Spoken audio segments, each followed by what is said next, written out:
Here's what I eat for lunch. Become the hot friend and not just the cute friend. Social media is messing with your head. The same platforms that once empowered body diversity are now shaping a new generation of idealized figures. In this video, I'll argue that social media trends and aesthetics set unrealistic body standards by romanticizing idealized lifestyles, encouraging young users to invest in products marketed as solutions to their appearance. We'll break this down in 3 parts: aesthetics, social standards, and consumerism. Part 1. Romanticized aesthetics create body standards. We like to think we're immune to social media, but what we believe about beauty is shaped subconsciously through social media aesthetics. An aesthetic in this context is the visual identity of a lifestyle on platforms like TikTok and Instagram. The problem with them is how they indirectly set beauty standards by only showing certain body types. This makes users think that if they achieve the physique featured, they will be closer to forming part of the aesthetic and feel a sense of belonging. This process can be explained with the hypodermic needle theory, which suggests that messages are injected into passive audiences. Aesthetic trends makes us internalize specific beauty norms by showing them as normal and attainable. Take the pink Pilates princess aesthetic. She wakes up at 6 a.m., drinks matcha, journals in pink workout sets, and of course, has a perfectly slim body. The aesthetic and the body are inseparable. This is even maximized by trends entirely focused on achieving those idealized physiques. Trends like the 75 Hard Challenge, which consists of 75 days of extreme norms. Even diets become trends, like the carnivore diet. Why not use a regular plate? Because the visual presentation is part of the performance of belonging to an aesthetic group. This is another great example of the hypodermic needle theory, as it shows how social media injects messages until it conditions our actions without even realizing it. Even harmful behaviors get romanticized. Almond moms, for restricting eating despite its origin references how Gigi Hadid's mom told her to eat just 1 almond when she was hungry. The result, designated as the glow-up culture, or more like the culture of comparison, insecurity, and body dysmorphia, especially among young users. But who decided skinny is the most attractive? This brings us to part 2. Media, society, and the comeback of thinness. Historically, body standards have shifted depending on social ideals, from fat representing wealth in the Renaissance, to flapper thinness in the 1920s, to Marilyn Monroe's curves in the 50s, to heroin chic in the 2000s. Then came the 2010s, the BBL era, Kim Kardashian, body positivity, curves were in, but only certain kinds: fat stomach, tiny waist, big hips. Until now, thin is trending again. Celebrities are losing weight. BBLs are getting removed. Y2K fashion is back. Low rise and flat stomachs. Why? Because thinness often rises in times of chaos. The Y2K and heroin chic aesthetics rose from dramatic change and uncertainty.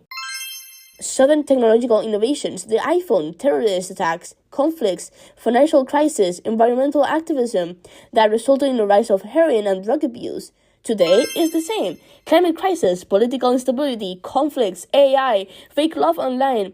In uncertain times, we turn to quick satisfaction, drugs, and the only thing we can control, our bodies. According to the cultivation theory, the more we see something in media, the more we accept it as normal and believe it reflects reality. We are so exposed to thinness, we don't question it anymore. Just look at Victoria's Secret. They tried to go inclusive after the downfall caused by body positivity critiques, but audiences mocked the change. In 2024, they brought back their fashion show. But when curvy models were included, people said it ruined the Victoria's Secret idol concept. Their evolution represents how the American mindset has evolved in the last decade. However, this isn't just in the US. For example, in Spain, mid-size trends failed and turned into debates of who's mid-size enough, thin girls trying to get the spotlight and girls getting fat-shamed. This also happens in Asia. In South Korea, the standard is brutal.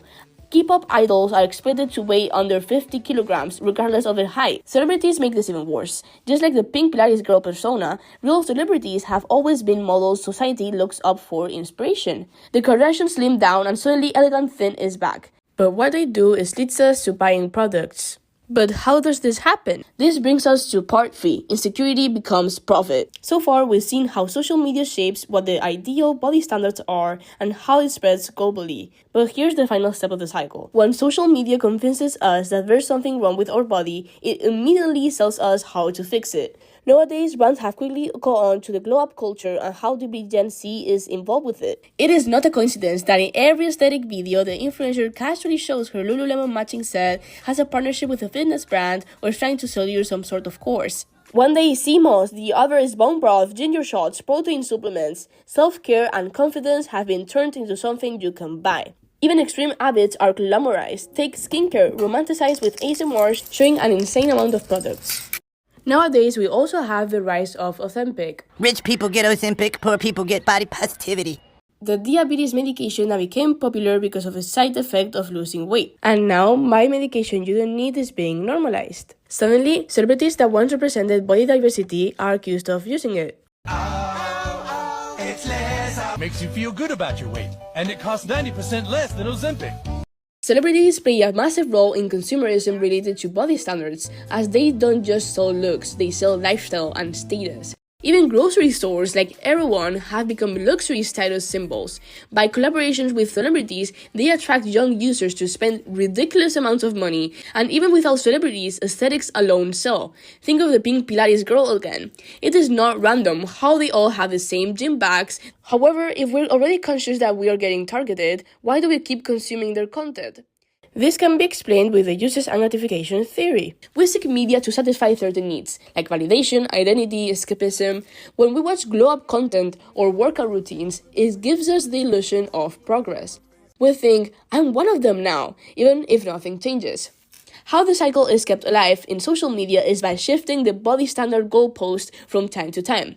If body ideals stayed the same, we would eventually stop buying. So the standard shifts. Curvy, thin, keeping us stuck in a loop of self-doubt and consumption. Pilates may be in now, but so was SoulCycle Girls, CrossFit, and yoga back then. Because selling an actual solution to your appearance that actually works is not monetizable because people will stop buying.